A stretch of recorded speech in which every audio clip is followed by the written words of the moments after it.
Hey guys, it's Delilah, and today's video is a giant huge haul. We have some makeup, some skincare, and some fragrance. Some of them are from Sephora and some I purchased here in Japan. Those are the products I've purchased and accumulated for the past 2 months or so I thought today I will just share all of them together with you guys. Most of them are completely brand new. I haven't tried them, so this will be a good old-fashioned haul. But if there's any product you would like to see a specific video on, like a makeup tutorial or a dedicated review, always feel free to let me know in the comment section down below. I will be happy to do so. And yeah, without further ado, let's get started.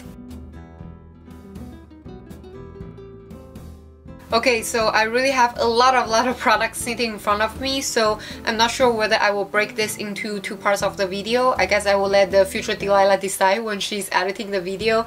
But for now, let's just jump right into the makeup that I purchased actually during the Sephora VIB sale, which is almost April. Again, I need to give a big shout out to my best friend Joey. He helps to bring all the products I purchased during the sale from New York City back to the Tokyo when he's visiting here. First, let's start with this gorgeous baby. Just looking at the packaging makes me happy. So this is from Kevyn. This is the Alchemist Holographic palette. I think the packaging is very beautiful, but you will need to keep in mind that it's actually very small. Like, this is my hand. I think it's like almost smaller than my hand, and I have a very small hand. I personally really like the packaging. I will admit it will be a little bit hard to store, but I just find it quite creative. I think it's very original. Those are actually really just more like pigment that you can use not only for your cheeks but also for your eyes or even on your lips. And they are very pigmented, very creamy, very smooth. I really like it. I got very excited when I swatched them. My personal favorites are definitely the middle one. This one is more like a purple shift, and the one at the bottom, this one is more like a pink shift, also very beautiful. I just think those 2 shades are probably the most user-friendly for most people, but nonetheless they are all very beautiful. They are stunning, and I think you can definitely have a lot of creative fun with them. Yeah, I will definitely have to play with it more. I haven't really tried it on my face, but if you guys want to see a more dedicated review or maybe a tutorial using this palette, definitely let me know in the comment section. Next, we have a highlighter from NARS. As you guys may know, NARS is my all-time favorite brand. This is a highlighter in the shade Hot Sand. As you can see, it's more like a peach highlighter, but when I swatch it, at least on my hands, it doesn't really show up too much peach. So I think even if you have fair skin, you can still use it as a highlighter. I saw quite a few YouTubers I follow being raving about this, and they say this is the type of highlighter that will not exaggerate the skin texture. So yeah, I really can't wait to put it on my face and see whether that's true. Next product is also from NARS. I actually purchased this in Japan, but I thought I will just put it together with a whole Sephora pile. This is the NARS Smooth and Protect Primer, and it has SPF 50 PA++++. So I've been using this primer for at least 2 weeks, and so far I think I really like it. I'm not sure whether I will repurchase it. Basically, it's a primer that has sunscreen in it. Obviously SPF 50, but it also kind of smooths over your skin. I'm not sure whether there's silicone in it, but it definitely smooths over and blur out the look of your pores. Originally, I got this product because I'm in the search of a good sunscreen that I can put before makeup. I realized I don't think this one can really be used for a sun protection alone, because at least based on the research I've done, it seems that if you want to reach enough sun protection, most of the makeup products that has SPF is really not enough, because you have to apply quite sufficient amount. So I think when we apply foundation with SPF or any makeup with SPF, we don't really apply that much. Yeah, anyway, I feel it's a good primer. It definitely smooths over and blurs out the pores, but if I want sun protection, I will go for a real sunscreen, and if I want a blurring smoothing primers, I think I have other better or more affordable options that I will go instead of this one. So this is kind of in between, you know. But yeah, if you're someone who don't want to apply additional sun protection products and you are also looking for a smoothing primers, yeah, this may be a pretty good 2-in-1 product. It's just like I say, I will probably go for 2 different things. Next, speaking of pore filling primers, I have a little POREfessional from Benefit. Can you believe this is my first time trying this product? I know this is such a cult favorite for many people, but yeah, I finally got my hands on it. I know I'm very slow on the bandwagon. The one I got is a mini size from Sephora. They sell those travel mini size and I think it's very good if you don't want to commit to the full size just yet and if you want to just give it a try first. And I haven't tried this on my face, but I did swatch both those two products already, and the first thing I noticed is the NARS one is more like a, when you squeeze it out it's white, and then when you spread it around it becomes almost transparent, while this one has a very light skin tint. And also I feel the consistency of the NARS one is slightly, I don't know how to describe, it's not oily but it's definitely a little bit, I don't know, smooth, while this one is a little bit drier. Anyway, that's just something I noticed. The color is different, the consistency is different, but I will have to try both more to give you guys a full overall opinion. As for right now, I personally quite like the fact that it has a very light skin tint, and I like the consistency that it's not too greasy. It's quite refreshing, but I will have to see whether if I apply it on my dry skin it will make it more flaky or drier. Next product I got during the Sephora sale is this palette from Viseart or Viseart. I will have to consult my husband how to pronounce it. And this is the Theory palette. The one I got is in Cashmere. So inside it looks like this, very simple packaging. Right now they have a little bit more, but I think in the beginning, the 6-pan palette, they only have 3 colors. There's one very warm, one very cool, and this one is kind of in the middle. This is actually my very first Viseart eyeshadow palettes. As everyone been raving about them, they say this is the best eyeshadow formula ever. I thought I will have to give it a try.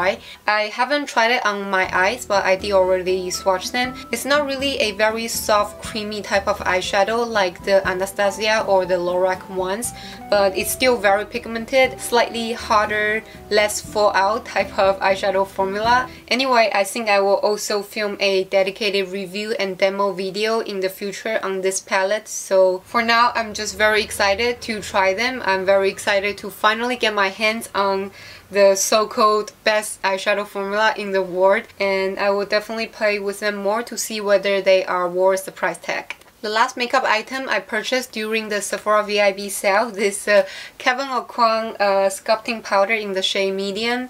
Yes, I finally bit the bullet and buy it. I think I mentioned it a couple of times in my videos before that I've been thinking whether to get this. I was already prepared how little it is, but I'm still quite surprised how little it is. So inside it has a little velvet pouch, so super fancy, and it's really very tiny. Yeah, it's just really very small.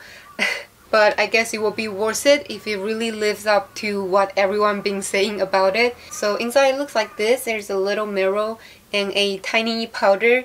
So again, if you guys don't know, which I'm sure most of you already know, this is a Kevyn Aucoin sculpting powder, and they say it's the best contouring shade. I don't really contour my nose, but I've been really wanting to find a good perfect shade to contour my face because I have pretty round face, and sometimes I would really love to look slightly slimmer below the cheekbones. So again, I will definitely let you guys know how I feel about it in a future video. Next is also something I purchased here in Tokyo, so I've been trying it for quite some time now, at least a few weeks. This is from Makeup Forever, and this is their Ultra HD Microfinishing Press Powder. The one I have is in 02. This is the banana shade. So they have 3 colors. They are actually all translucent, and the second one, the banana one, is supposed to be for medium skin tone. I did use it for all over my face and it's perfectly fine. It doesn't make my face look yellow, but keep in mind I'm Asian, so I have a very yellow undertone. I don't know if you have medium skin tone but you don't have a yellow undertone. Not sure whether this will work for you. You probably will have to try it at the counter. And so far, after trying this for a few weeks, I will say I like it a lot. I'm not sure whether I like it as much as the one from NARS, the NARS Light Reflecting Setting Powder, the pressed one. That one has been my holy grail, and I've used up 3 or 4 already. This one is definitely, it gives a slightly more matte finish, but it's not really like a super matte setting powder. It's more like it blurs your pores and it just makes your face look very smooth. And the powder is really ultra thin. So far I like to use it to highlight and just brighten the under eye area after I put the concealer, and sometimes I will use a sponge to put it and press it around my cheeks to kind of, you know, blurs out the pores here. I don't really like to put it really all over my face, especially around my nose area. I don't know why. Sometimes when I do that, it just tends to make my nose look a little bit drier. So I just don't know after I use up this one whether I will repurchase this or go back to the NARS one. I will have to try a little bit more. Next, I just want to quickly throw in this product since we are talking about new makeup I got for the past 2 months. This is the Dior Forever foundation. I have a dedicated full review with demo with some really super close-ups and all on this product right here, so I will go ahead and link it down in the info box and throw in the card as well if you're interested. This is definitely my newfound favorite foundations, and it's also my current go-to. Almost every day I wear this foundation. I can wear it light, wear it full coverage, anything I like, and it just always look good. So yeah, definitely check out that video. Moving on, I want to quickly share with you this eyeshadow palette. This one is from Canmake, which is a Japanese drugstore brand. I don't want to stay too long just because I know many of you don't have access to Japanese makeup, but just in case some of you guys do, this is the Canmake Perfect Multi Eyes, and usually I will throw this thing away, but actually with this eyeshadow formula, it actually applies the best with either these things or with your fingers directly. All the shades inside this palette are matte, but they are not really like a super flat matte finish. It's more like a... Yay! Come on, come. Yeah, it's okay. It's okay. Say hi. Hello. It's okay. It's okay. They are like a matte to satin type of finish. They are also more like a cream gel type of formula. That's why I think it applies the best. If you use your fingers or use this little spongy things, it will deposit the colors the most. And I think I only got this maybe a month ago. I already hit pan in one shade, so that goes to show how much I really like it and how often I use. I think this is the type of eyeshadows that will be perfect for beginners or for someone who work in an office or go to school. Basically for someone who don't want too much colors on their eyes. They don't want colors, they don't want shimmers. You just want something that will naturally enhance the look of your eyes. But if you are someone who like a super pigmented, colorful look, this is definitely not for you, because yeah, it's just not for you. The last makeup product here is a gift of purchase. This is from Tarte. This is their Tarteist lip paint.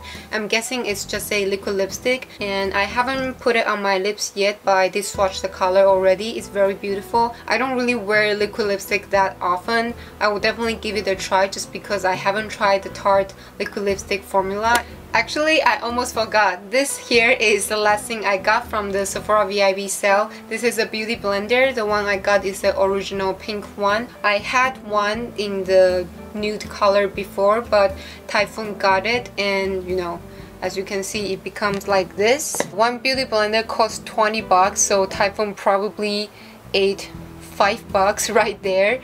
So anyway, I thought I will have to purchase a new one. So that's all the makeup I have for you today, and I'm guessing I will probably split this video into 2 parts. So for now, I have just a few fragrance. I think I can put probably fragrance and makeup together in this video. I always find it very hard to describe fragrance in a video. At least I suck at that. So I will just quickly show. I got a black opium from YSL. This is a little travel size spray, and I also got the Elizabeth and James, the Nirvana black and white. These are the rollerballs. This one is a YSL black opium. I think it's absolutely gorgeous, even the travel size spray.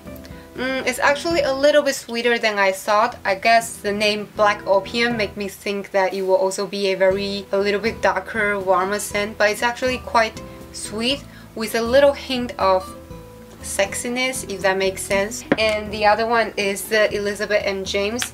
Okay, this one, the Nirvana white, is definitely a lot more fresh. It's not too sweet, not too floral either. It's very nice. I think it's very refreshing. I think if you are a younger lady or if you are a student, you may actually like it. I think I just put it on my nose. Okay, and this one, the Nirvana black, is definitely my type of fragrance. It's like a very woody, I don't know whether there's musk, but it's definitely a darker, warmer, slightly more mature scent if you may, and I really like it so far just based on the first sniffs. This one is my favorite one out of the three, but I will have to try them on my body to know more. So yeah, that's it guys. That's all the makeup and the fragrance I purchased recently. I hope you guys enjoyed this haul. I will go ahead and link the part 2 of this gigantic haul, which will be all about skincare products and sun protection and all that good stuff once the video is posted. So check it out in the info box as well as the cards. Also, don't forget to let me know if there's any specific type of video you want to see on those products, like makeup tutorial, full review and all that. Just let me know in the comment section, and if you have any question, always just feel free to ask me directly there as well. And yeah, that's it guys. Thank you so much for watching. Please subscribe for more Delilah's Delights. Also follow me on my Instagram and Twitter. They are both at Delilah Delights. And I will see you guys very soon. Bye bye!